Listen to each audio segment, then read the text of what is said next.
जयपुर हादसे में मृतकों का आंकड़ा बढ़ गया है। अब तक 14 लोगों की मौत की खबर है।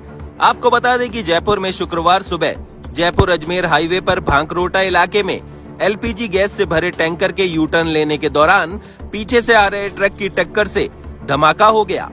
सुबह लगभग 6 बजे दिल्ली पब्लिक स्कूल के निकट हुए हादसे में जिंदा जलने से 7 लोगों की मौके पर ही मौत हो गई और जबकि 3 लोगों ने अस्पताल में उपचार के दौरान दम तोड़ दिया। लगभग 3 दर्जन लोग झुलसे हैं। इनमें से 10 की हालत गंभीर है। इनमें से एक की देर रात मौत हो गई।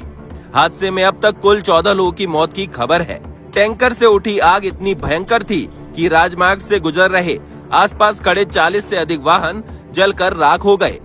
उदयपुर से जयपुर जा रही निजी स्लीपर बस भी जल गई। बस में 34 यात्री थे, जिसमें से 20 लोग झुलस गए। बस टैंकर के पीछे ही चल रही थी। आग बुझने के बाद 3 लोगों के शव को घटनास्थल से अस्पताल पहुंचाया गया।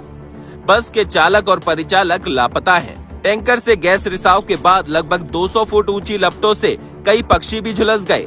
घटना पर राष्ट्रपति, प्रधानमंत्री, केंद्रीय गृह मंत्री, राज्यपाल और मुख्यमंत्री भजनलाल ने गहरा दुख व्यक्त किया है। प्रधानमंत्री मोदी ने एक्स पर पोस्ट करते हुए हादसे में मृतकों के स्वजन को 2-2 लाख रुपए और घायलों को 50-50 हजार रुपए की आर्थिक सहायता देने की घोषणा की है। घटना की सूचना मिलते ही मुख्यमंत्री भजनलाल शर्मा और चिकित्सा मंत्री गजेंद्र सिंह पहले अस्पताल फिर घटनास्थल पहुंचे। चिकित्सा मंत्री ने बताया कि हादसे में 4 दर्जन से अधिक लोग झुलस गए थे। 35 घायलों में से 26 की पहचान हो चुकी है। केंद्रीय गृह मंत्री ने सीएम भजनलाल से बात कर हालात की जानकारी ली। राज्य सरकार ने मृतकों के स्वजन को 5-5 लाख रुपए और घायलों के स्वजन को 2-2 लाख रुपए की सहायता की घोषणा की है। चिकित्सा व्यवस्था प्रशासन पूरा अलर्ट हो गया था, हाई अलर्ट पे हो गया था।